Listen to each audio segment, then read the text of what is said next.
¿Qué tal? Buenos días, un saludo, gracias por acompañarnos en 24 horas en Noticias, nuestra primera edición de Costa Rica Noticias. Soy José David Pérez, es un placer que usted se informe junto a nosotros del acontecer más importante en el ámbito nacional e internacional en las últimas 24 horas. Vamos de inmediato con nuestros titulares.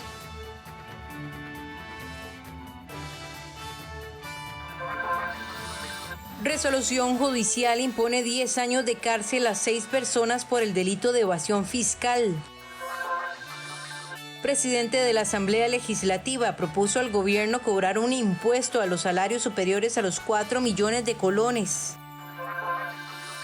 Red Nacional Antitabaco, el IAFA y la Caja Costarricense de Seguro Social advierten sobre los riesgos del consumo de tabaco calentado. Organización Panamericana de la Salud advirtió sobre una intensa transmisión de COVID-19 en el Caribe. Iniciamos con información, una histórica condena. Así fue calificada la resolución judicial que impone 10 años de cárcel a 6 personas por el delito de evasión fiscal. De acuerdo con el Ministerio de Hacienda, la empresa vinculada a este grupo evadió impuestos por más de 349 millones de colones. Los tribunales de justicia por primera vez condenaron a 6 personas con una sentencia de 10 años de prisión por defraudación de impuestos a la hacienda pública, 5 años por cada delito cometido. La sentencia corresponde a un caso de una empresa familiar que defraudó al fisco por un monto superior a los 349 millones de colones. El proceso judicial tomó 16 años, pues la denuncia fue presentada al Ministerio Público por la Dirección General de Tributación en el 2004. Así lo detalló el director general de Tributación, Carlos Vargas. Se trata de una condena por delito tributario donde se impuso 10 años de prisión a 6 personas por defraudación a la hacienda pública.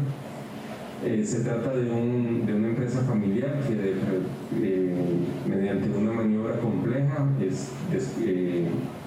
defraudó al fisco. La maniobra fue detectada por la administración tributaria luego de un intenso trabajo de parte de las áreas de fiscalización. Se remitió a los tribunales de justicia, al Ministerio Público, y los tribunales condenaron en firme ya a los dueños de las empresas, al contador y a los supervisores por 2 delitos de defraudación. Los sentenciados son un hombre de apellido Soto Mora, representante legal de la empresa y accionista mayorista de las sociedades involucradas. Además, 2 mujeres de apellido Soto Navarro, encargadas de las ventas y los ingresos percibidos. 2 hombres de apellido Murillo Hernández, quienes fungían como supervisores en zona, y un hombre de apellido Huertas Barbosa, contador del grupo empresarial. Vargas detalló cómo operaban para esta maniobra. ¿Cómo operaban? Bueno, pues ellos estaban constituidos por un conglomerado de 53 personas jurídicas, 103 personas físicas que importaban y comercializaban ropa y zapatos a través de establecimientos comerciales dispersos por todo el país, ubicados en todo el país. Estos locales comerciales estaban distribuidos y operaban teóricamente de manera independiente, bajo el régimen de tributación simplificada. Una vez que se hace la investigación, pues se detecta que forman parte de un solo conglomerado económico, lo cual lleva a la administración a desconocer las figuras, este tipo de figuras, y determinar que con motivo de esa operación se estaba defraudando al fisco por una suma importante de dinero. La investigación realizada por la Administración Tributaria determinó que el monto de impuestos sobre las utilidades dejadas de pagar superó los 149 millones para el 2001 y los 230 millones de colones para el 2002. La fuerza pública intervino a tempranas horas del pasado martes en los puntos de las principales vías en el país donde se presentaban bloqueos. Entre esas rutas donde se dio el accionar de la policía estuvieron la Ruta 32 en sectores de Guásimo, Guapiles, Liverpool y Limón, donde se retiró a personas de las calles así como escombros. Además se recorrieron zonas donde se estaba dando el cobro de un peaje para el tránsito libre y el daño a vehículos. En la intervención para habilitar el paso por la Ruta 32 se detuvo a 13 personas. También fue habilitado el paso durante las primeras horas de este miércoles en San Ramón, en la entrada y puente en Grecia, en Florencia de San Carlos. El Poder Ejecutivo reiteró el llamado a levantar los bloqueos como condición para entablar un diálogo con el Movimiento Rescate Nacional. La respuesta del gobierno después de que la agrupación hizo llegar a la presidencia un documento con las condiciones mínimas para iniciar un diálogo. Nuevamente, el Poder Ejecutivo solicitó a los dirigentes del movimiento Rescate Nacional el levantamiento de los bloqueos como la única condición para entablar el diálogo y consensuar una propuesta de negociación con el Fondo Monetario Internacional. La respuesta forma parte del documento que enviaron los dirigentes José Miguel Corrales y Célimo Guido a través del arzobispo de San José, José Rafael Quirós, a la presidencia sobre las condiciones mínimas para deponer las manifestaciones y sentarse a negociar. La respuesta de la presidencia a este documento fue entregada este miércoles por el viceministro de la Presidencia para Asuntos Políticos y Diálogo Ciudadano, Randall Otárola, al arzobispo de San José. Hace algunos minutos le hemos entregado a Monseñor Quirós, arzobispo de San José, la nota de respuesta del Gobierno de la República a los planteamientos que nos trasladaron José Miguel Corrales y Célimo Guido. En esa nota detallamos la importancia de un diálogo amplio, multisectorial y sobre todo democrático. Además, en la nota hacemos un llamado expreso al levantamiento de los bloqueos como condición importante para que cualquier actor, cualquier sector pueda estar y tenga representación y voz dentro de este proceso amplio que el Gobierno de la República está impulsando. El Poder Ejecutivo mencionó a los dirigentes el llamado del presidente de la República, Carlos Alvarado, a los distintos sectores para un diálogo nacional. No obstante, entre las condiciones que pide el movimiento es que se descarte del todo un convenio con el Fondo Monetario Internacional durante esta administración. Los dirigentes del movimiento Rescate Nacional se reunieron con el arzobispo de San José el pasado lunes 5 de octubre y posteriormente se trasladó a la presidencia el documento. ¿Cuál sería el camino concreto que tendríamos que darle a esto hasta que no lo leamos, lo valoremos y lo pueda ver el señor presidente de la República? Y ahí veremos si usamos la misma gentil vía de la Iglesia, de la Arquidiócesis para darle la respuesta, si lo hacemos pública o qué camino seguiríamos. Pero nosotros de inmediato vamos a ponernos a valorar la respuesta que podemos dar, y yo pienso que entre hoy y mañana mañana en la mañana, una cosa así, estaríamos conversando nuevamente con ustedes, Monseñor, para decirles por dónde nos vamos. ¿Qué les parece? Por ahora, el arzobispo de San José deberá trasladar la respuesta del gobierno a los dirigentes del movimiento para ver si aceptan el llamado al diálogo. El presidente de la Asamblea Legislativa propuso al gobierno cobrar un impuesto a los salarios superiores a los 4 millones de colones, a las zonas francas y a los sportbooks. El Ejecutivo ha mantenido reuniones con diversos sectores para construir una propuesta de negociación con el Fondo Monetario Internacional. El presidente de la Asamblea Legislativa, Eduardo Cruikshank, propuso al gobierno poner impuestos a los salarios superiores a los 4 millones de colones. También cobrar un impuesto a las casas de apuestas, a los sportbooks, a los casinos y a las zonas francas. Por otro lado, propuso un congelamiento de todas las plazas nuevas por 24 meses. Estas fueron parte de las alternativas que planteó el presidente legislativo en la reunión con Casa Presidencial de este martes por la noche, en el marco de la discusión con distintos sectores para la construcción de una propuesta y negociar con el Fondo Monetario Internacional. Bueno, a mí me parece que ha sido una reunión muy provechosa, donde por lo menos de mi parte le he dicho al señor presidente de la República que es indispensable que el país pueda seguir adelante, que el país no esté paralizado durante más tiempo y que se debe hacer lo que sea necesario en este momento para que podamos tener el país avanzando. A la reunión también asistió el presidente de la Corte Suprema de Justicia, Fernando Cruz, quien expresó su preocupación sobre el malestar social. Creo que es muy importante porque hay una visión de fortalecimiento de la institucionalidad para que el diálogo pueda hacerse. El Poder Judicial, como dije, es un poder reactivo, pero también puede aportar y puede escuchar de parte del señor presidente sus preocupaciones. Y eso también tiene un efecto simbólico, que es la reunión de los tres poderes, sus jerarcas, para fortalecer la visión de la institucionalidad y por otra parte abrir espacios de diálogo para poder encontrar una solución a situaciones muy difíciles de resolver en corto plazo. La reunión con los presidentes de los supremos poderes fue la última que se realizó este martes con distintos sectores para discutir la situación económica del país. En las sesiones, el presidente Carlos Alvarado estuvo presente. Nuestra paz social se fundamenta en nuestra democracia. Y nuestra democracia tiene los pilares en sus instituciones reflejadas en el Poder Ejecutivo, que es elegido por los costarricenses, en el Poder Legislativo, que también es elegido por los costarricenses, y en el Poder Judicial, que es ese órgano que administra la justicia en el país.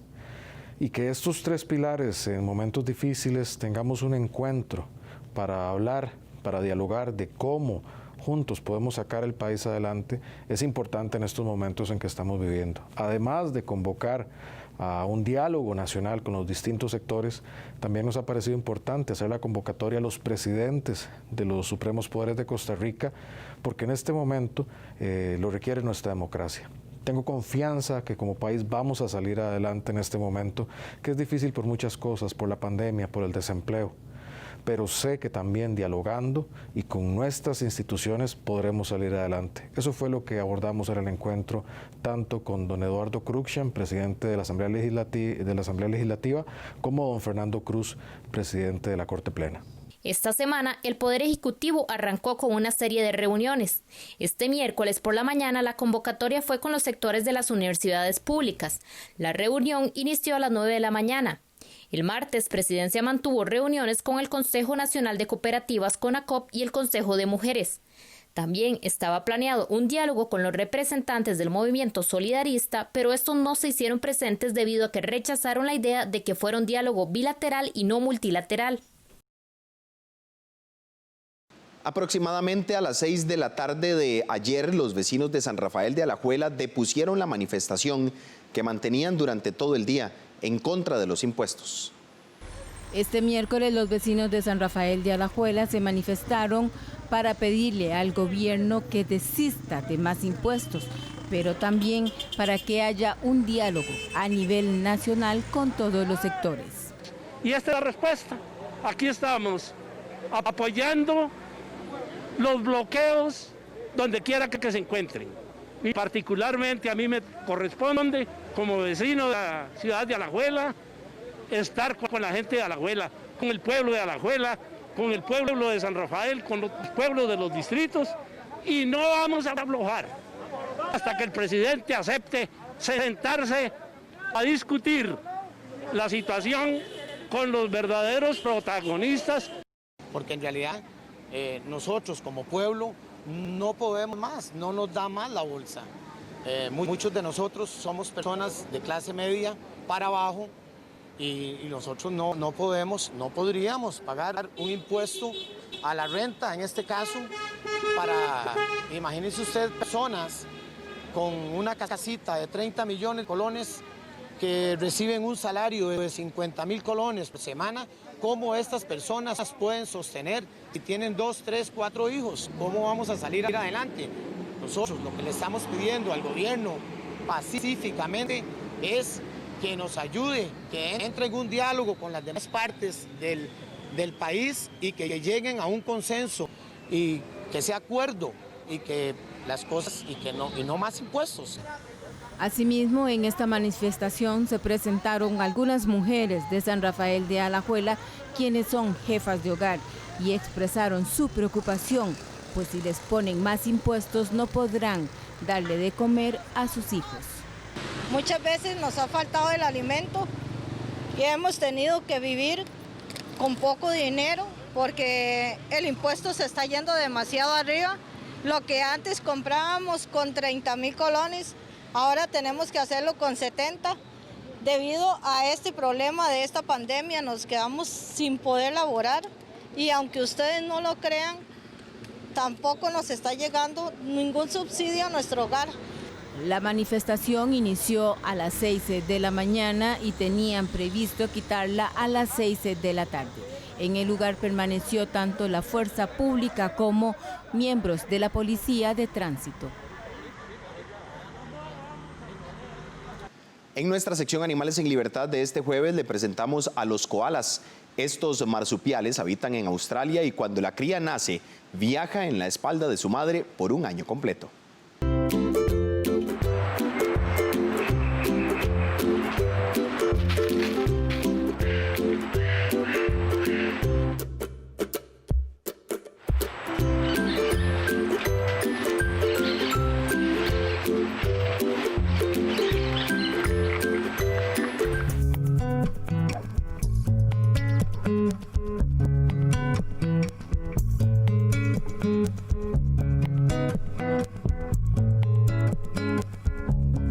Los koalas viven en el este de Australia, donde hay más eucaliptos.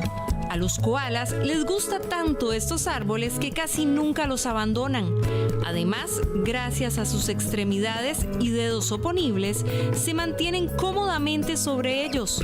Los koalas pueden dormir hasta 18 horas al día, sujetos en las horquetas y rincones de los árboles.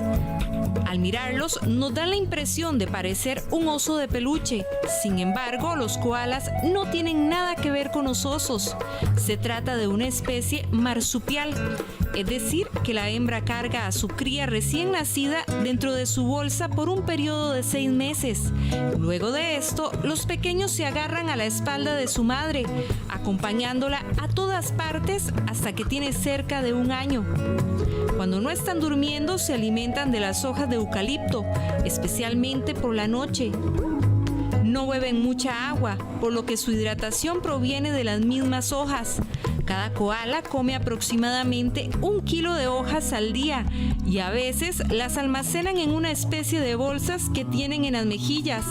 Poseen un sistema digestivo especial con un estómago muy largo que les permite digerir las duras hojas de eucalipto y que evita que su veneno les haga daño.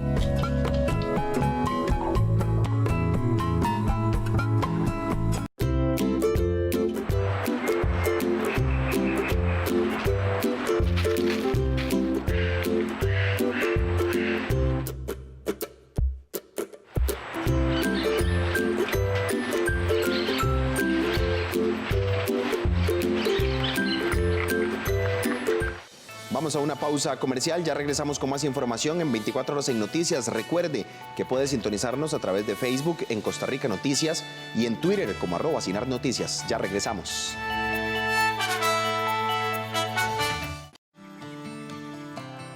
Somos los que vamos con usted hacia adelante. Este año hemos otorgado créditos por más de 304.000 millones de colones para apoyar a empresas, instituciones e industria. Además, se han colocado créditos por más de 228.000 millones de colones destinados para capital de trabajo. Somos herederos de un gran país y debemos seguirlo construyendo. Somos el Banco de Costa Rica. Un grupo de investigadores trata de adentrarse en la cultura bribri y en cómo perciben el mundo y las estrellas. Para Cibú no existe la oscuridad. Nosotros, los humanos, que creemos que en la oscuridad es como símbolo de ocultarse, de no ver nada. Sicua, para conmemorar el Día del Encuentro de Culturas. La ausencia de registros es una de las cosas que más amenaza esta cultura. El 12 de octubre a las 9 de la noche, en 13, Costa Rica Televisión.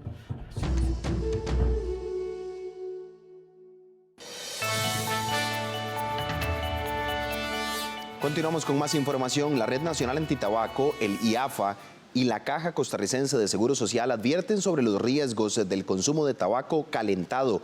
Las 3 entidades señalan una supuesta violación a la ley antitabaco por la promoción de este producto. La Red Nacional Antitabaco denunció ante el Ministerio de Salud la supuesta violación de la Ley General de Control de Tabaco por parte de la empresa Philip Morris International. Esto debido a la forma de la promoción de su nuevo producto de tabaco calentado llamado IQOS. Ante el incumplimiento supuesto de lo estipulado en la Ley 9028, Ley de Control de Tabaco y sus efectos nocivos en la salud, la Red Nacional Antitabaco procedió a denunciar ante el Ministerio de Salud de la empresa Philip Morris International tras la solicitud de espacios a diversos medios de comunicación para divulgar a través de publicidad no pagada el lanzamiento del IQOS, producto de tabaco calentado, el cual también está sujeto a las disposiciones de esta ley y al Convenio Marco de Control de Tabaco y sus derivados suscrito por Costa Rica. Adicionalmente, la información que se está brindando induce a engaño a los consumidores al indicarse que reduce hasta un 95% las sustancias tóxicas o potencialmente tóxicas en comparación con el cigarrillo tradicional. Especialistas tanto de la Caja Costarricense del Seguro Social como del IAFA afirman repudiar vehementemente que las industrias tabacaleras se acerquen a medios de comunicación para solicitar la promoción de estos productos como métodos alternativos al fumado tradicional, además de presentarlos como inofensivos para la salud. En la Caja mencionan que todas las formas de consumo de tabaco son nocivas, incluidos estos nuevos productos de tabaco calentado, ya que el tabaco, incluso en su estado natural, es de por sí nocivo y contiene sustancias que causan cáncer. La preocupación es que la población crea que es inocuo y la publicidad indica que es 95% menos dañino y que es un método para dejar de fumar, lo cual no existe estudios científicos independientes de buena calidad avalados para decir que eso sirve. Hay métodos totalmente probados para dejar de fumar, que son las terapias psicológicas, cognitivas, conductuales y lógicamente ofrecemos tratamiento y medicamentos para ayudar en el proceso de cese de tabaco. Tanto las instituciones públicas como Renata afirman que es importante que la población costarricense se mantenga libre de tabaco, más ahora en el contexto donde los fumadores se exponen a mayores complicaciones si se contagian con COVID-19. Nutricionistas y médicos advierten que no existen planes alimenticios o programas que curen la diabetes. Aseguran que el abordaje incorrecto de este padecimiento puede ocasionar serias consecuencias.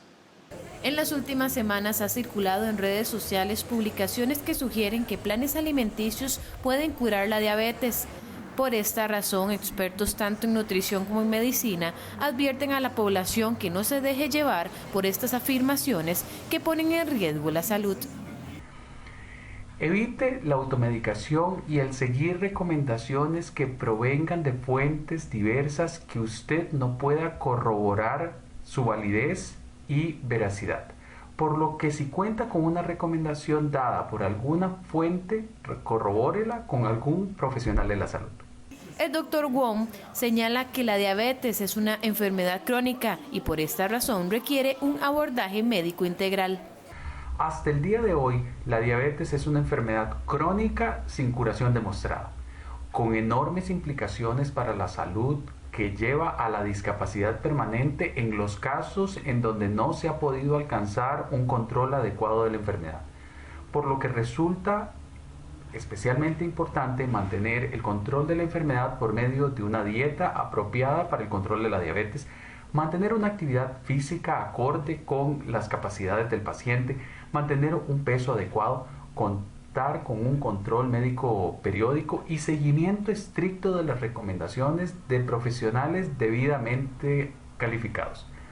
Por su parte, Daniel Gómez, del Colegio de Profesionales en Nutrición, fue enfático en asegurar que es falso afirmar que la alimentación es la cura para la diabetes, ya que por sí sola no puede regenerar las células del páncreas que producen la insulina.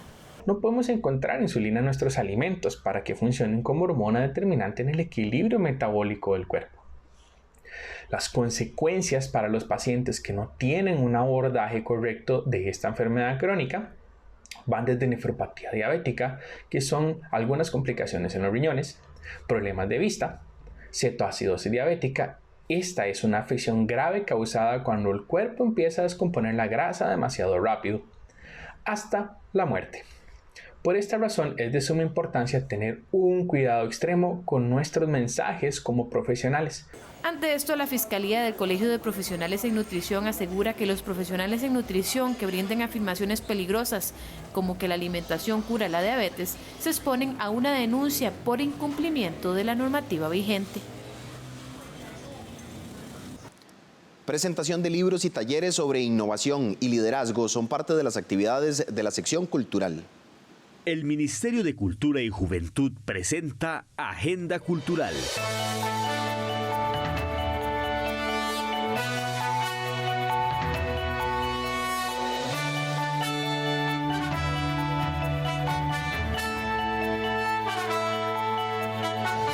Descubre los hallazgos y descubrimientos arqueológicos más relevantes de la historia precolombina de Costa Rica mediante las conferencias virtuales Atisbos del Pasado del Museo Nacional. La presentación estará a cargo del Departamento de Antropología e Historia del Museo y será este miércoles 7 de octubre a las 2 de la tarde en el Facebook del Museo Nacional.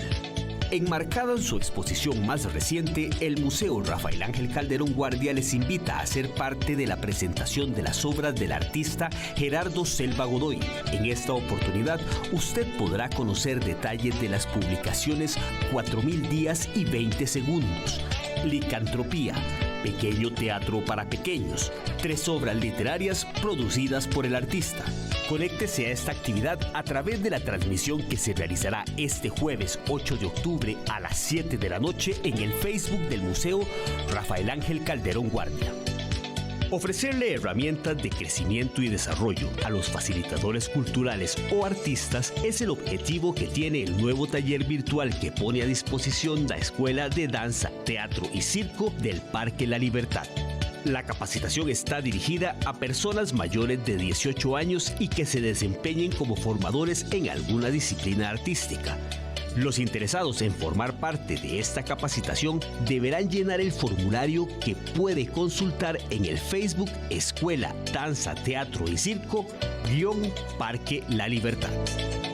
El Ministerio de Cultura y Juventud presentó Agenda Cultural.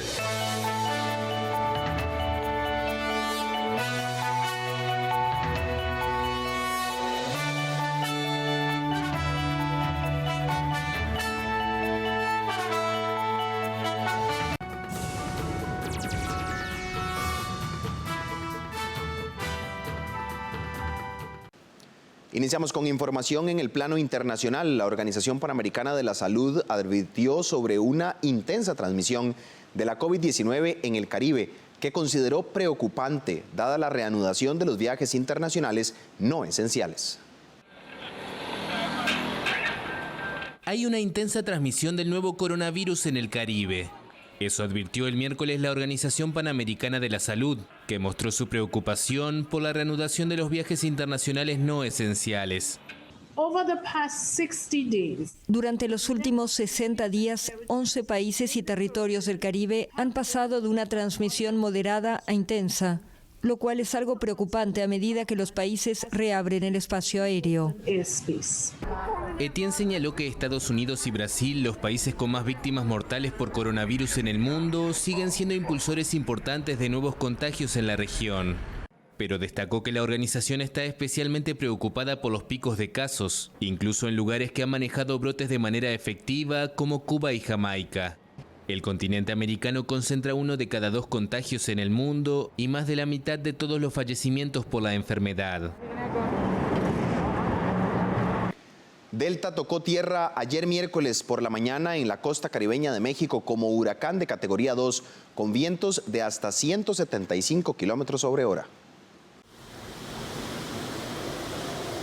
Delta tocó tierra el miércoles en la costa del Caribe mexicano como huracán de categoría 2 con vientos de hasta 175 kilómetros por hora.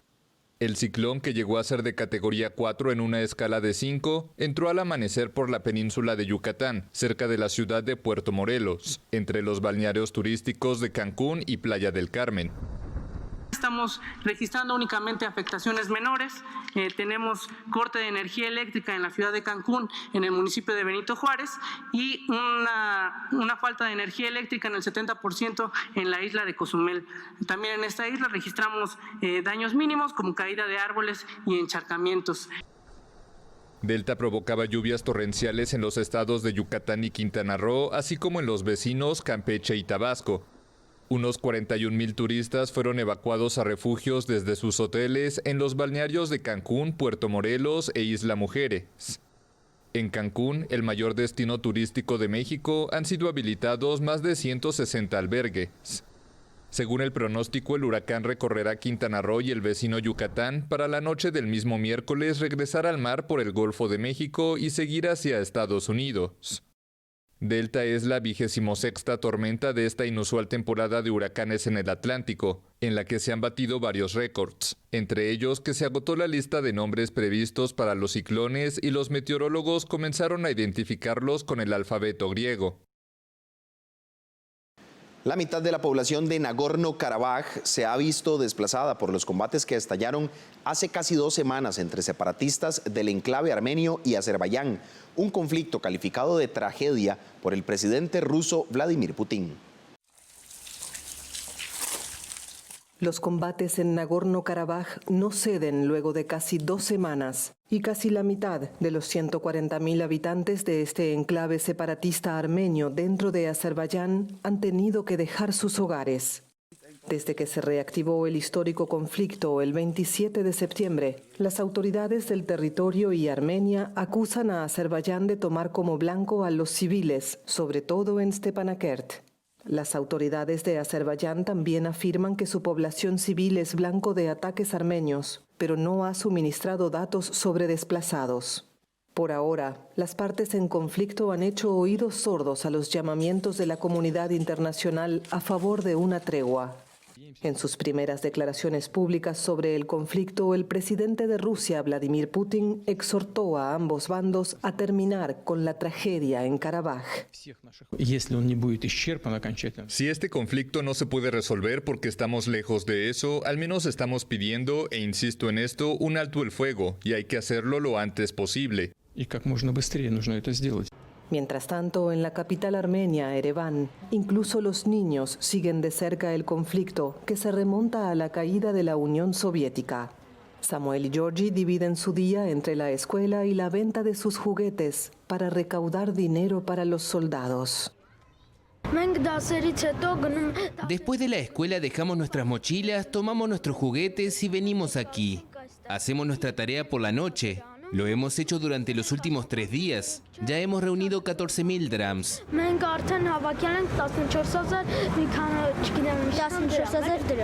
La continuidad del conflicto podría tener consecuencias imprevisibles a la vista de los numerosos intereses y potencias presentes en el Cáucaso, como Rusia, Turquía, Irán y los países occidentales. El partido neonazi Amanecer Dorado fue declarado una organización criminal y sus líderes pueden ser condenados a duras penas en uno de los juicios más importantes de la historia política de Grecia. Una organización criminal. Así fue declarado el miércoles el partido neonazi griego Amanecer Dorado, cuyos líderes se exponen a entre 5 y 15 años de cárcel. Es una decisión que pone fin a la impunidad de las acciones fascistas en Grecia y que cancela el intento de revivir la violencia nazi. Amanecer Dorado es una pequeña formación existente desde los años 90. Fue creada por Nikos Michaloliakos, un negacionista y admirador del nacionalsocialismo. La corte declaró a un miembro del partido como culpable de la muerte de un rapero antifascista, asesinado con arma blanca en 2013. El impacto provocado por el homicidio de este militante en una Grecia entonces en plena crisis financiera llevó a las autoridades a detener y sentar en el banquillo de los acusados a los dirigentes y miembros de esta formación, responsable de muchos actos violentos contra migrantes y activistas de izquierda. El tribunal también abordó 2 intentos de homicidio en los que están implicados varios miembros de Amanecer Dorado, uno contra pescadores egipcios en 2012 y el otro contra integrantes de un sindicato comunista un año más tarde. El juicio, calificado de histórico, condujo progresivamente al declive de la formación, cuya directiva reniega actualmente de la ideología nazi y que en las últimas legislativas en 2019 no obtuvo ningún diputado. 2 mujeres genetistas, la francesa Emmanuelle Charpentier y la estadounidense Jennifer Doudna, recibieron el Premio Nobel de Química por sus investigaciones sobre las tijeras moleculares, un avance revolucionario para modificar los genes humanos y reescribir de alguna manera el ADN. 2 mujeres genetistas fueron galardonadas el miércoles con el Premio Nobel de Química por sus investigaciones sobre las tijeras moleculares. El jurado explicó que con la condecoración a la francesa Emmanuelle Charpentier y la estadounidense Jennifer Doudna busca recompensar un método de edición de genes que contribuye a desarrollar nuevas terapias contra el cáncer y puede hacer realidad el sueño de curar enfermedades hereditarias. Las tijeras genéticas se descubrieron hace apenas 8 años, pero ya han beneficiado enormemente a la humanidad. Solo la imaginación fija los límites de cuánto esta herramienta química, que es demasiado pequeña para ser visible con los ojos, se podrá utilizar en el futuro. Si la terapia genética consiste en introducir un gen normal en las células que tienen un gen con problemas para que haga el trabajo del que no funciona, esta nueva herramienta dada a conocer en 2012 va más lejos. En lugar de añadir un gen, modifica el gen existente. Su uso es fácil, barato y permite a los científicos cortar el ADN exactamente donde quieren, para por ejemplo corregir una mutación genética y curar una enfermedad rara. Pero la técnica aún no es infalible y hay que evitar usos no deseables, como el caso de un científico chino que lo utilizó en embriones humanos durante una fecundación in vitro de la que nacieron gemelas. El científico quiso introducir en ellas una mutación de resistencia al VIH, pero provocó otras mutaciones por error, cuyas secuelas en la salud de estas personas se desconoce. Los organizadores japoneses de los Juegos Olímpicos de Tokio 2020, aplazados a 2021 debido al coronavirus, anunciaron que se buscará reducir en unos $284 millones el presupuesto de gastos mediante diversas medidas de simplificación y optimización. Recorte al presupuesto de los Juegos Olímpicos de Tokio. Los organizadores japoneses de la competición anunciaron el miércoles que buscarán reducir en $284 millones los gastos del evento, aplazado a 2021 por la pandemia de COVID-19.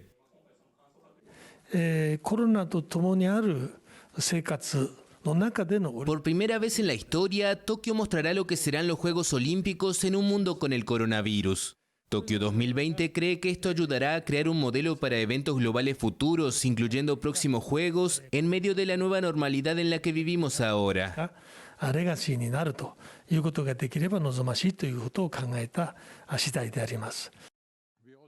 El presidente del Comité Olímpico Internacional, Thomas Bach, felicitó a los organizadores, pero recordó que el margen de maniobra es muy limitado ya que la mayoría de los gastos ya se han realizado. Bach dijo también que es probable que los Juegos Olímpicos se realicen a puerta cerrada por la pandemia. We are working currently on the basis that, of course, there will also be international. Estamos actualmente trabajando sobre esa base. Claro que también habrá espectadores internacionales. Nuevamente, lo que no sabemos es si podremos llenar los estadios a toda su capacidad o si otras medidas podrían ser aplicadas. Other measures would have to be applied. El nuevo coronavirus sigue amenazando la realización de los Juegos Olímpicos, que deben reunir a 11.000 deportistas de todo el mundo para finales de julio de 2021. El costo final del evento, presupuestado antes de la pandemia en unos $13.000 millones para la parte japonesa, sigue siendo una incógnita, ya que los gastos adicionales causados por el aplazamiento no se han hecho públicos todavía. Hacemos nuevamente una pausa comercial en 24 horas en noticias. Ya regresamos, quédese con nosotros. En conmemoración del Día de las Culturas, presentamos los documentales Salitre, recuperación de un territorio, de la UNED, a las 10 de la mañana, Tejiendo nuestras raíces, a las 10:30, y Pocosí, a las 10:50. Ambos gracias a la Dirección de Cultura del Ministerio de Cultura y Juventud. Aquí en 13, Costa Rica Televisión. Esta semana, en Forjadores, los cantones de Costa Rica siguen siendo los protagonistas. En esta ocasión, le toca el turno a Santa Bárbara de Heredia, su tradición, su cultura y su gente. Forjadores, sábado a las 3:30 de la tarde, por 13, Costa Rica Televisión.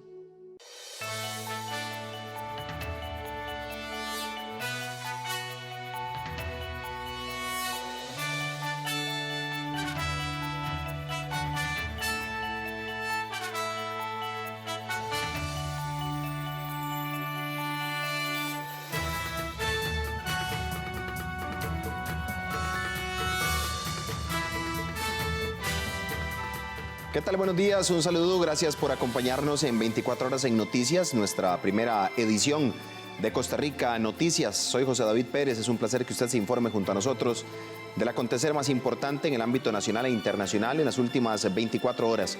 Vamos de inmediato con nuestros titulares.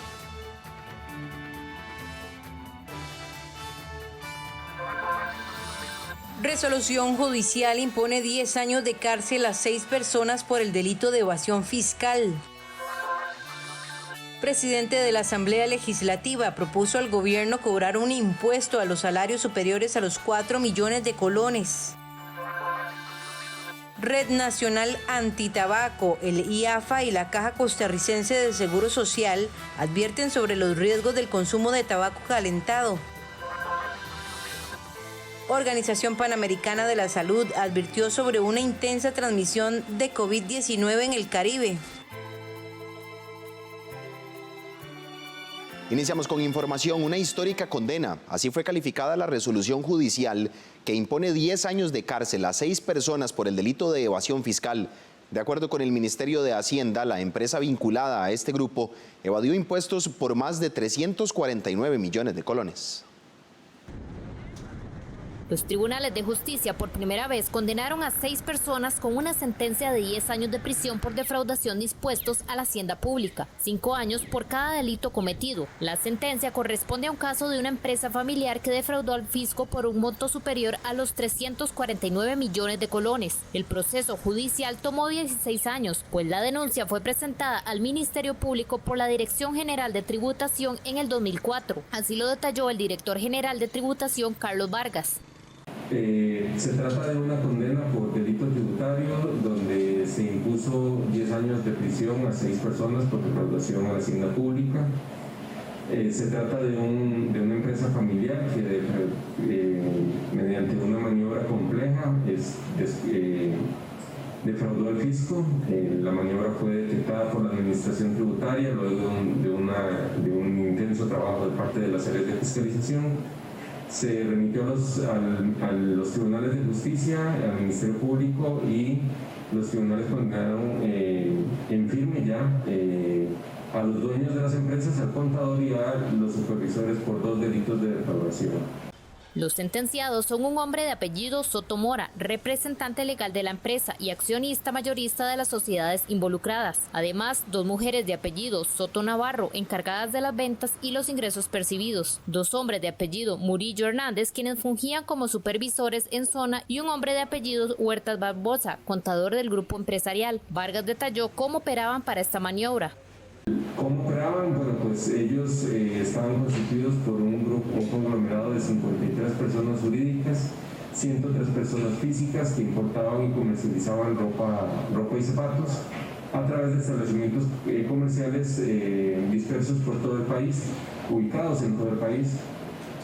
Estos locales comerciales estaban distribuidos y operaban teóricamente de manera independiente, bajo el régimen de tributación simplificada. Una vez que se hace la investigación, pues se detecta que forman parte de un solo conglomerado económico, lo cual lleva a la administración a desconocer las figuras, este tipo de figuras, y determinar que con motivo de esa operación se estaba defraudando al fisco por una suma importante de dinero.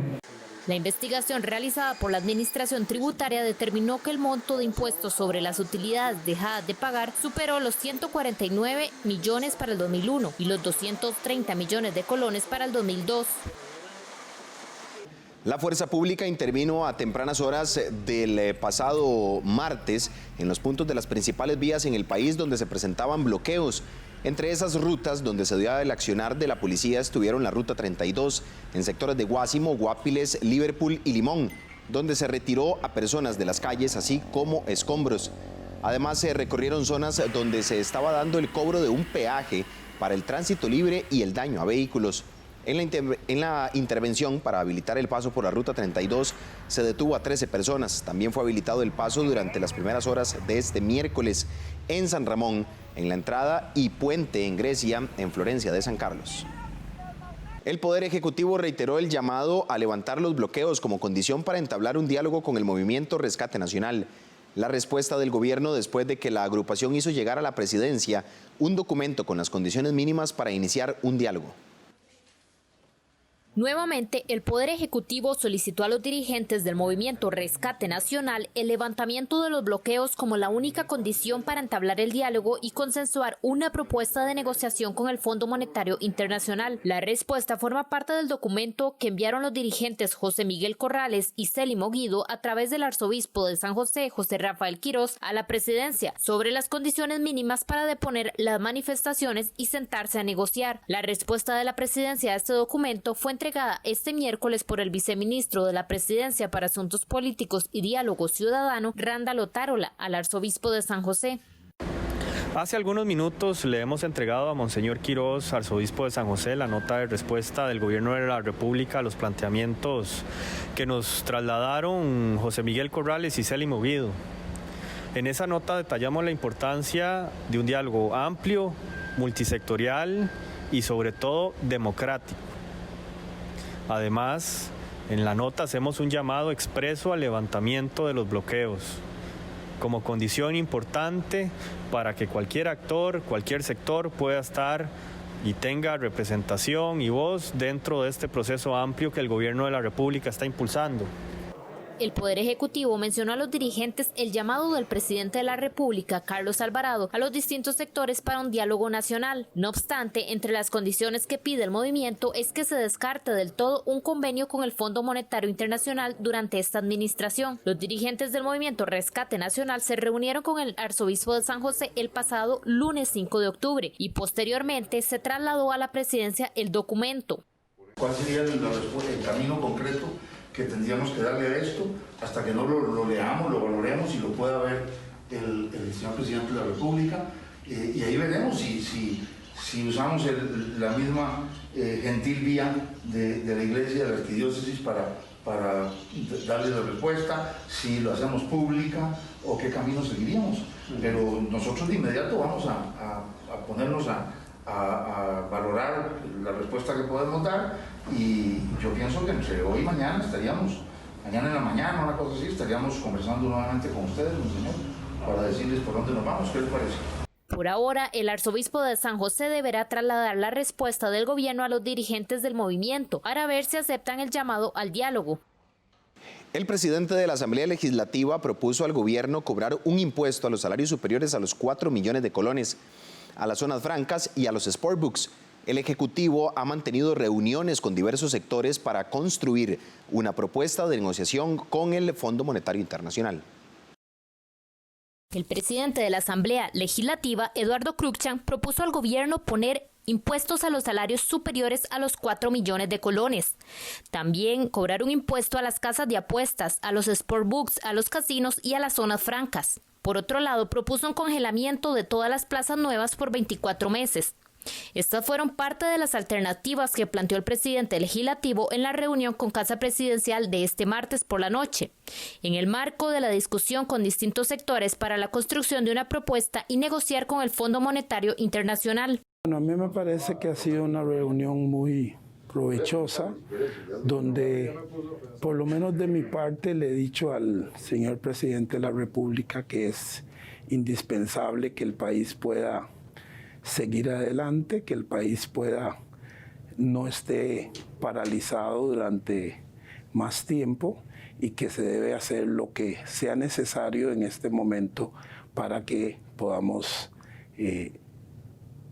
tener el país avanzando. A la reunión también asistió el presidente de la Corte Suprema de Justicia, Fernando Cruz, quien expresó su preocupación sobre el malestar social. Creo que es muy importante porque hay una visión de fortalecimiento de la institucionalidad para que el diálogo pueda hacerse. El Poder Judicial, como dije, es un poder reactivo, pero también puede aportar y puede escuchar de parte del señor presidente sus preocupaciones.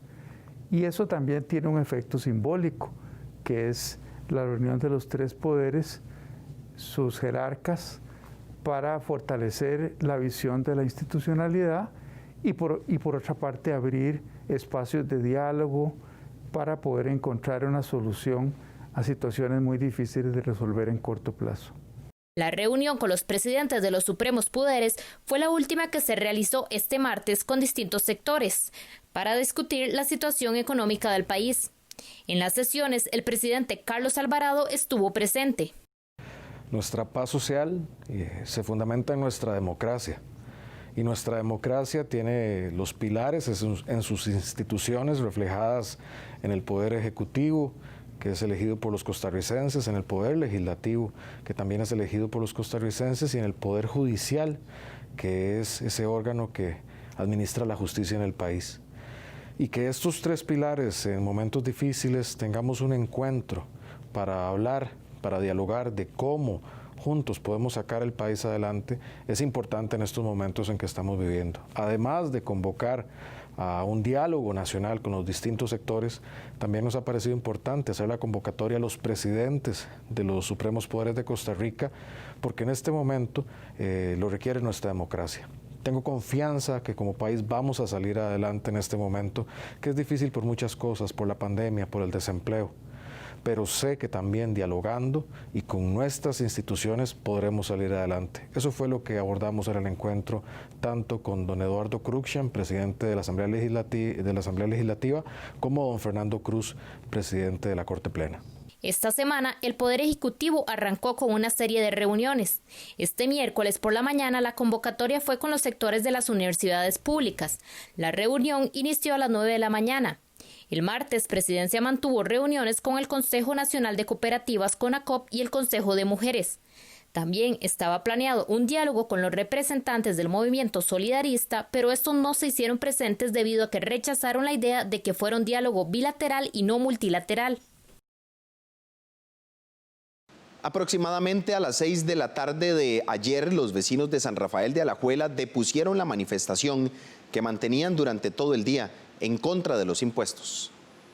Este miércoles los vecinos de San Rafael de Alajuela se manifestaron para pedirle al gobierno que desista de más impuestos, pero también para que haya un diálogo a nivel nacional con todos los sectores.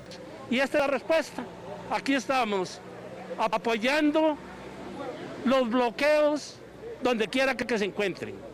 Y particularmente a mí me corresponde, como vecino de la ciudad de Alajuela, estar con la gente de Alajuela, con el pueblo de Alajuela, con el pueblo de San Rafael, con los pueblos de los distritos, y no vamos a aflojar hasta que el presidente acepte sentarse a discutir la situación con los verdaderos protagonistas. Porque en realidad nosotros como pueblo no podemos más, no nos da más la bolsa.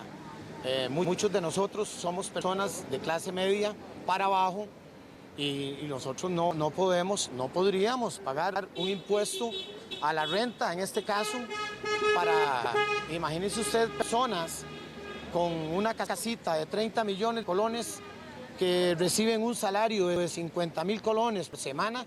¿Cómo estas personas pueden sostener si tienen 2, 3, 4 hijos? ¿Cómo vamos a salir adelante?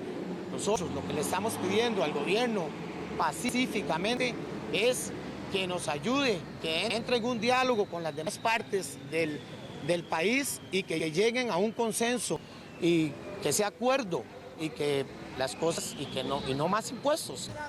Asimismo, en esta manifestación se presentaron algunas mujeres de San Rafael de Alajuela, quienes son jefas de hogar, y expresaron su preocupación, pues si les ponen más impuestos no podrán darle de comer a sus hijos. Muchas veces nos ha faltado el alimento y hemos tenido que vivir con poco dinero porque el impuesto se está yendo demasiado arriba.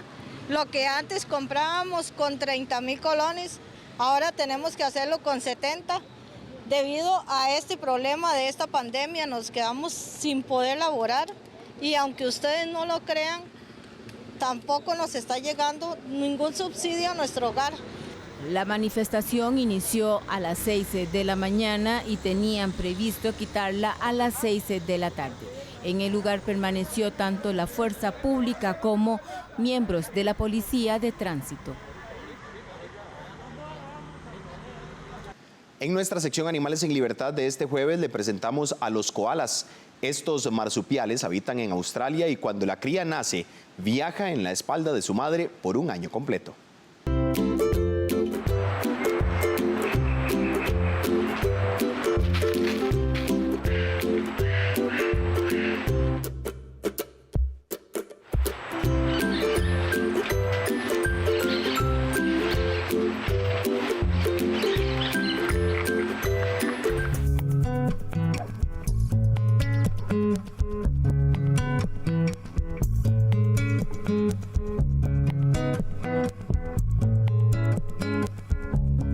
Los koalas viven en el este de Australia, donde hay más eucaliptos.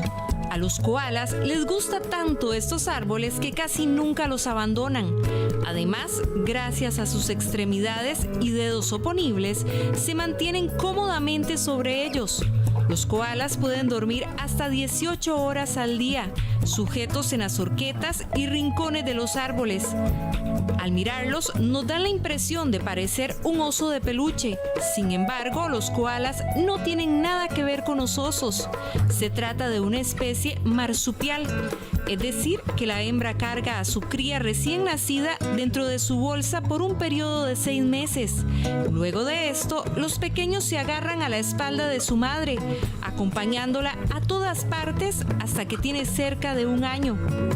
Cuando no están durmiendo, se alimentan de las hojas de eucalipto, especialmente por la noche. No beben mucha agua, por lo que su hidratación proviene de las mismas hojas.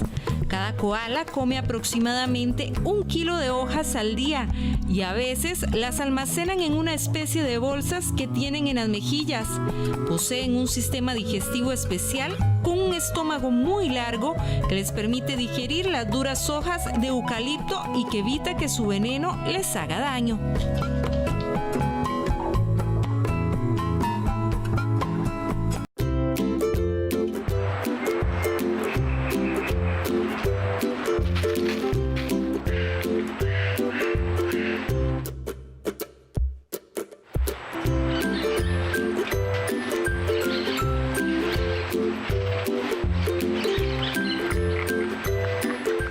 Vamos a una pausa comercial, ya regresamos con más información en 24 horas en Noticias. Recuerde que puede sintonizarnos a través de Facebook en Costa Rica Noticias y en Twitter como @CinarNoticias. Ya regresamos.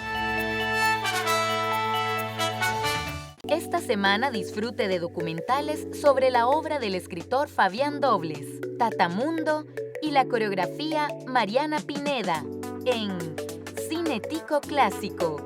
Un recorrido por los primeros 60 años de producción cinematográfica nacional. El viernes 9 de octubre a las 9 de la noche, con repetición el sábado 10 a las 4:30 de la tarde, en un esfuerzo de Cinart y el Centro de Cine, aquí en 13, Costa Rica Televisión. Costa Rica es pura vida.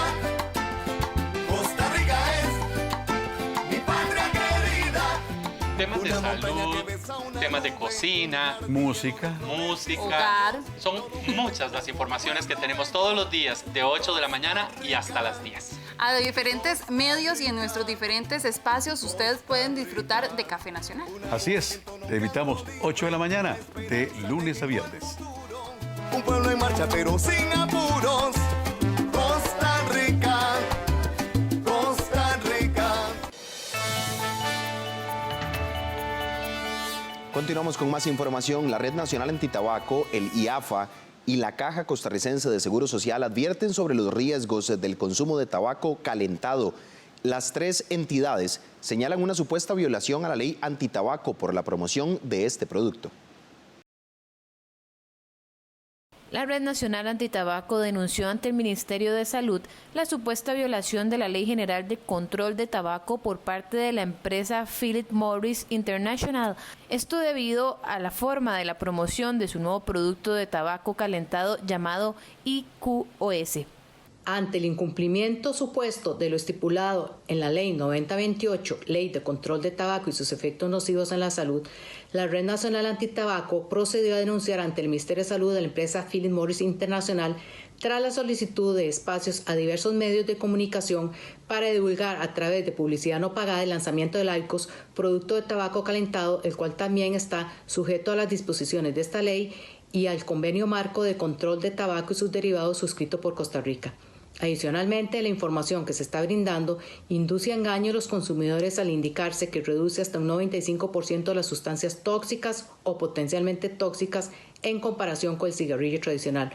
Especialistas tanto de la Caja Costarricense del Seguro Social como del IAFA afirman repudiar vehementemente que las industrias tabacaleras se acerquen a medios de comunicación para solicitar la promoción de estos productos como métodos alternativos al fumado tradicional, además de presentarlos como inofensivos para la salud.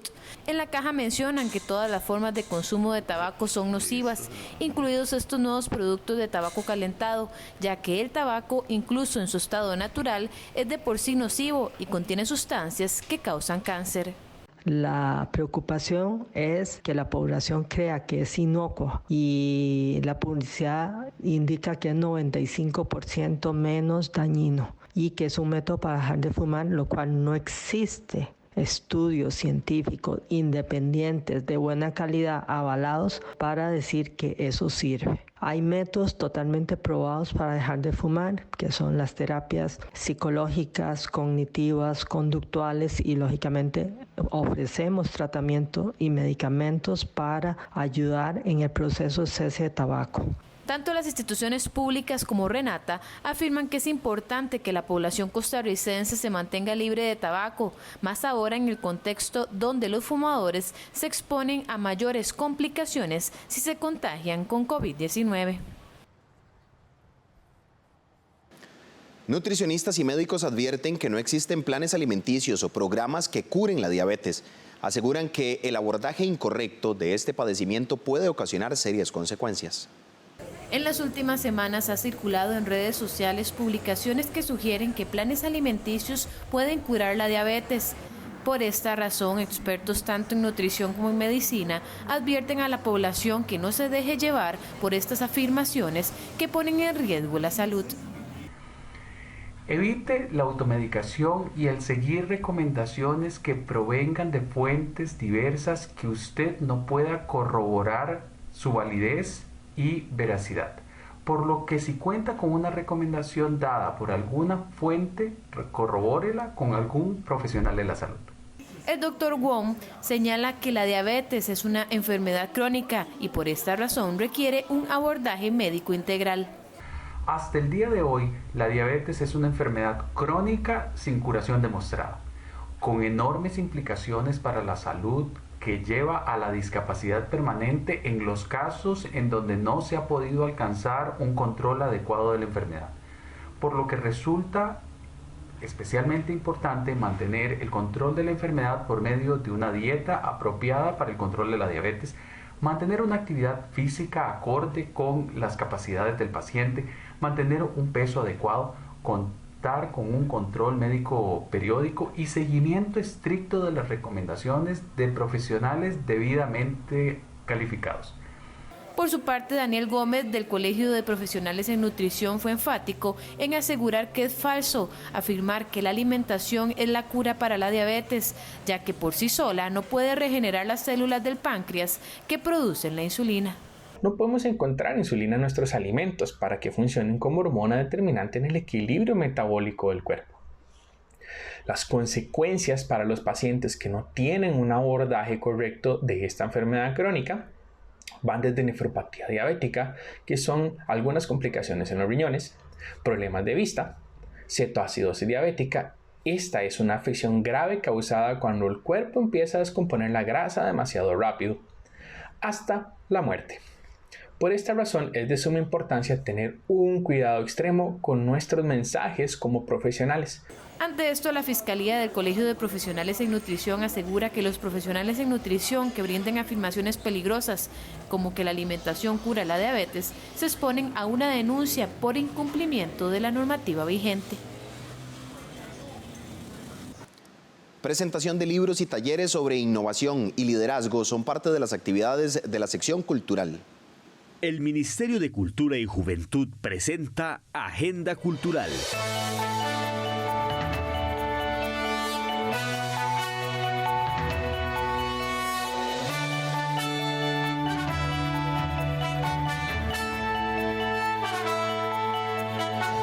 Descubre los hallazgos y descubrimientos arqueológicos más relevantes de la historia precolombina de Costa Rica mediante las conferencias virtuales Atisbos del Pasado del Museo Nacional. La presentación estará a cargo del Departamento de Antropología e Historia del Museo y será este miércoles 7 de octubre a las 2 de la tarde en el Facebook del Museo Nacional. Enmarcado en su exposición más reciente, el Museo Rafael Ángel Calderón Guardia les invita a ser parte de la presentación de las obras del artista Gerardo Selva Godoy. En esta oportunidad, usted podrá conocer detalles de las publicaciones 4000 días y 20 segundos, Licantropía, Pequeño teatro para pequeños, 3 obras literarias producidas por el artista. Conéctese a esta actividad a través de la transmisión que se realizará este jueves 8 de octubre a las 7 de la noche en el Facebook del Museo Rafael Ángel Calderón Guardia. Ofrecerle herramientas de crecimiento y desarrollo a los facilitadores culturales o artistas es el objetivo que tiene el nuevo taller virtual que pone a disposición la Escuela de Danza, Teatro y Circo del Parque La Libertad. La capacitación está dirigida a personas mayores de 18 años y que se desempeñen como formadores en alguna disciplina artística. Los interesados en formar parte de esta capacitación deberán llenar el formulario que puede consultar en el Facebook Escuela Danza, Teatro y Circo Parque La Libertad. El Ministerio de Cultura y Juventud presentó Agenda Cultural.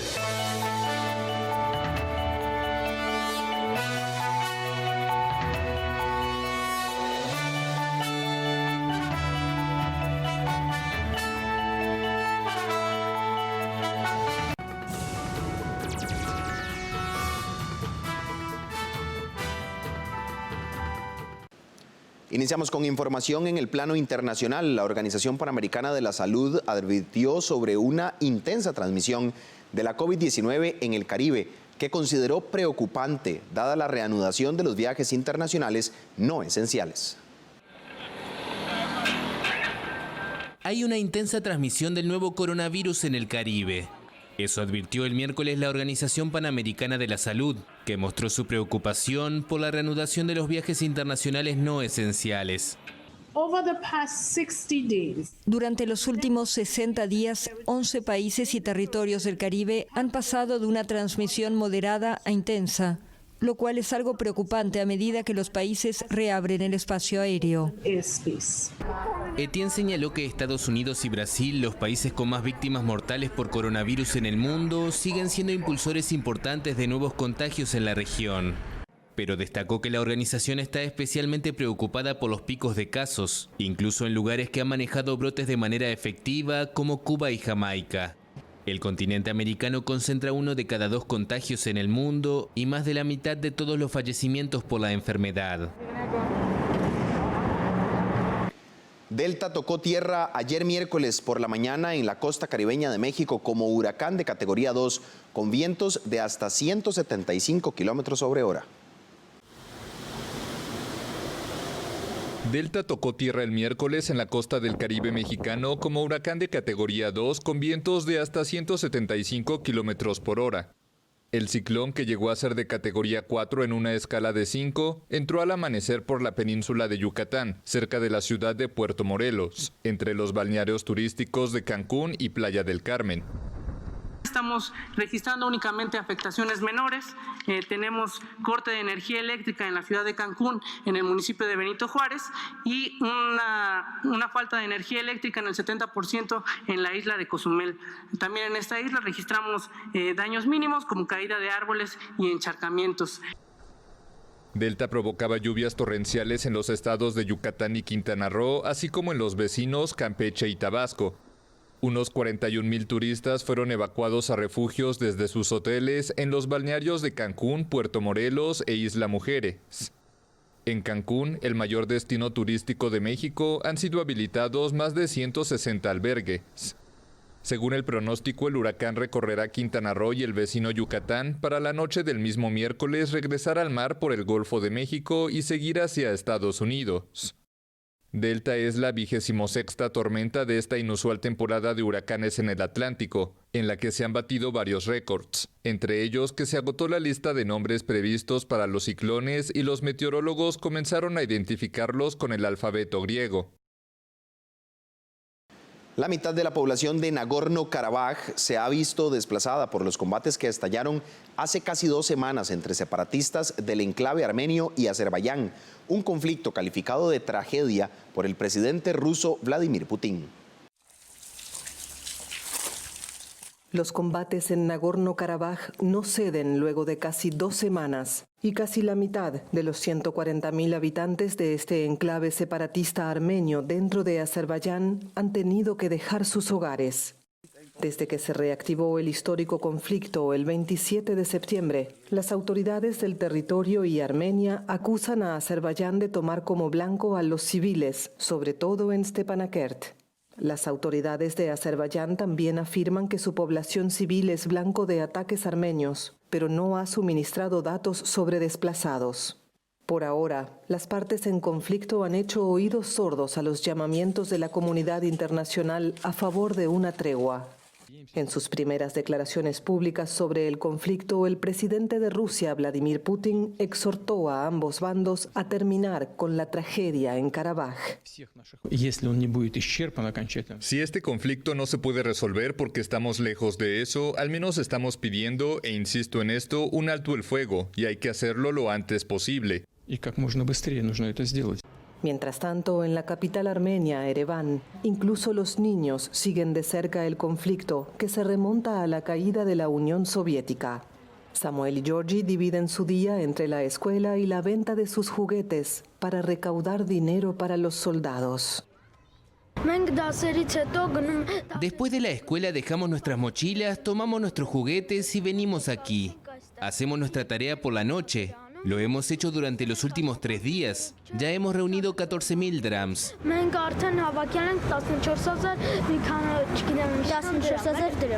La continuidad del conflicto podría tener consecuencias imprevisibles a la vista de los numerosos intereses y potencias presentes en el Cáucaso, como Rusia, Turquía, Irán y los países occidentales.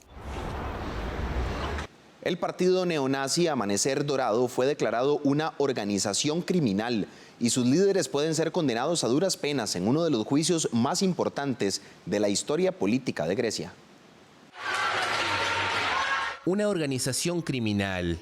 Así fue declarado el miércoles el partido neonazi griego Amanecer Dorado, cuyos líderes se exponen a entre 5 y 15 años de cárcel. Es una decisión que pone fin a la impunidad de las acciones fascistas en Grecia y que cancela el intento de revivir la violencia nazi. Amanecer Dorado es una pequeña formación existente desde los años 90.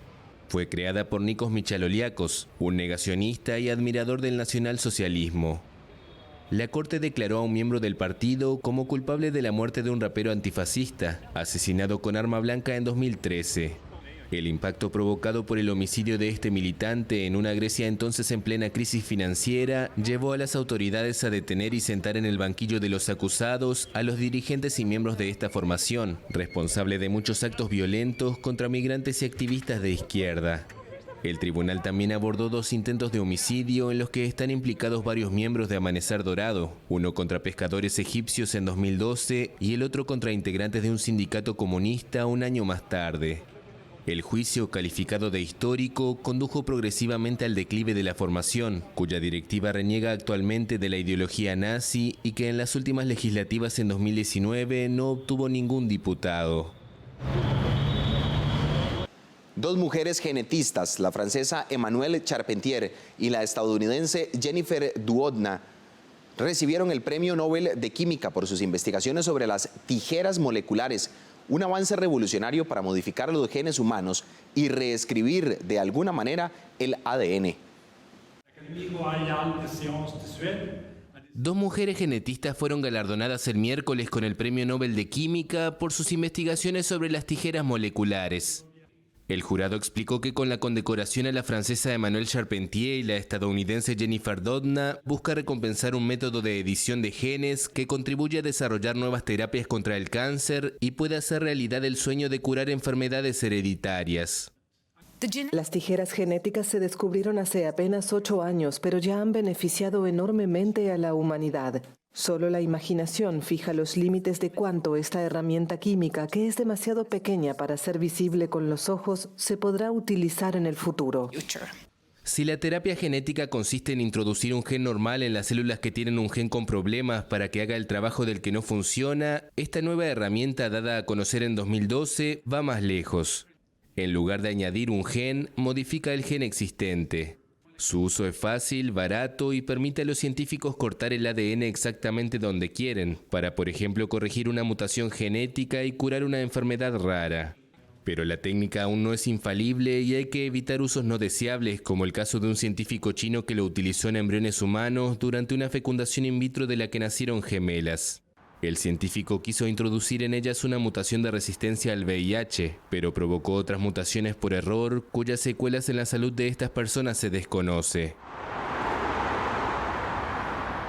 Los organizadores japoneses de los Juegos Olímpicos de Tokio 2020, aplazados a 2021 debido al coronavirus, anunciaron que se buscará reducir en unos $284 millones el presupuesto de gastos mediante diversas medidas de simplificación y optimización. Recorte al presupuesto de los Juegos Olímpicos de Tokio. Los organizadores japoneses de la competición anunciaron el miércoles que buscarán reducir en $284 millones los gastos del evento, aplazado a 2021 por la pandemia de COVID-19.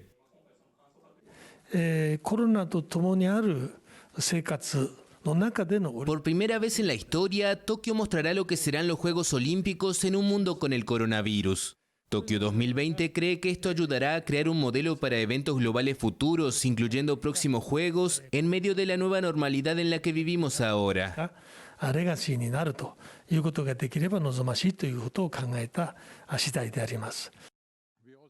El presidente del Comité Olímpico Internacional, Thomas Bach, felicitó a los organizadores, pero recordó que el margen de maniobra es muy limitado ya que la mayoría de los gastos ya se han realizado.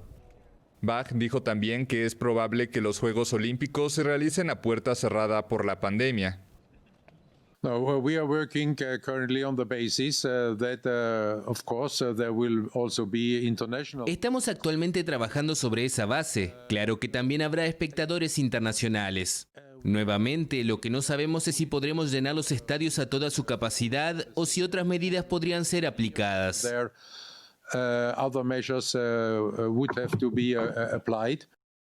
El nuevo coronavirus sigue amenazando la realización de los Juegos Olímpicos, que deben reunir a 11.000 deportistas de todo el mundo para finales de julio de 2021. El costo final del evento, presupuestado antes de la pandemia en unos $13.000 millones para la parte japonesa, sigue siendo una incógnita, ya que los gastos adicionales causados por el aplazamiento no se han hecho públicos todavía. Hasta aquí la información en 24 horas en Noticias. Gracias por habernos acompañado. A las 12 mediodía tendremos más en nuestra edición al mediodía, 7 de la noche, nuestra edición estelar. Manténgase informado con nuestras plataformas en Facebook, Costa Rica Noticias, en Twitter, @SinarNoticias, nuestra página web costarricamedios.cr. Feliz mañana, que la pasen bien.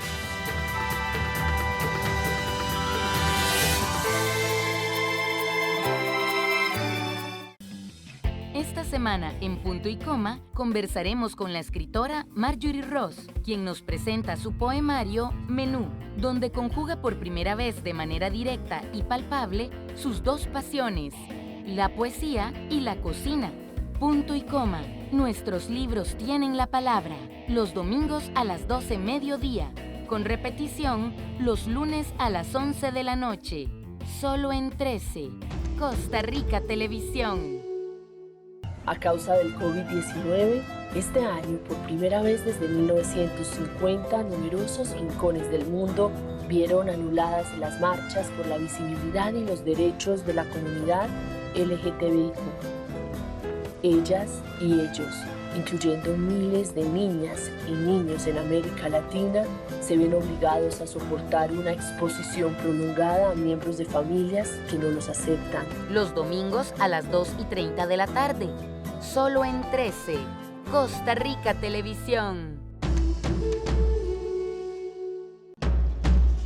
Estás viendo 13, Costa Rica Televisión.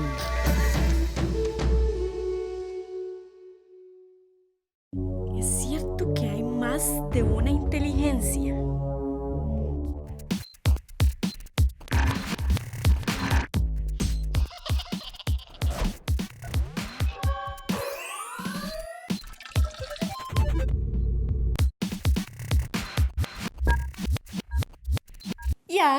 Yo soy Susana y esto es Etcétera. Y hoy quiero que preparen su coeficiente intelectual porque vamos a ver cuál tipo de inteligencia tenemos más desarrollado.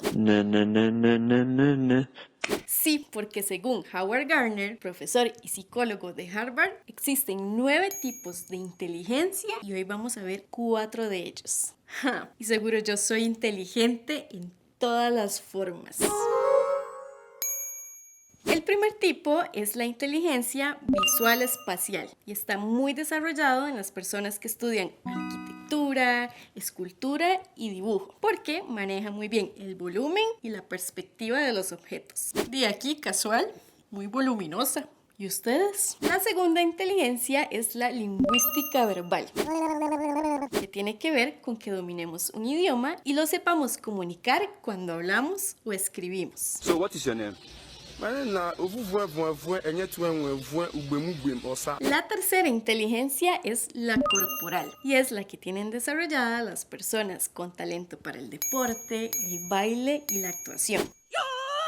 Porque manejan muy bien su cuerpo y saben expresar sus emociones.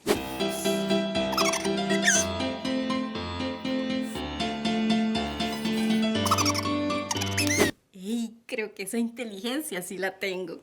La cuarta inteligencia es la lógica matemática y es cuando tenés una capacidad muy alta para razonar y analizar.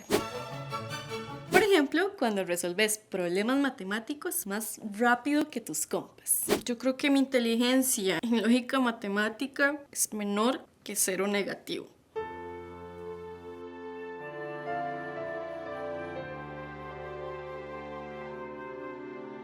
¡No te vayas, chavo! Bueno, pero eso no tiene por qué ser un problema. Lo que pasa es que tenés una inteligencia más desarrollada en otra área. Así de fijo que es en otra área.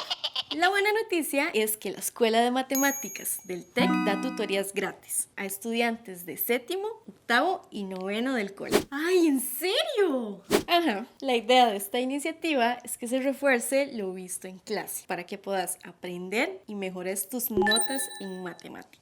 Y está buenísimo porque las tutorías son interactivas. Entonces vas a realizar ejercicios de matemáticas mediante juegos y con aplicaciones en el celular. Algo así como un parque de diversiones para tu inteligencia lógica matemática. ¡Uy! Lo mejor de todo es que si sos estudiante de cole, te van a dar una atención más personalizada para que despejes todas tus dudas y así aprendas mejor la materia.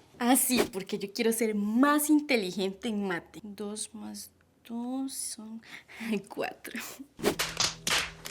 Por cierto, ¿cuál tipo de inteligencia tienen ustedes más desarrollada? Cuéntenme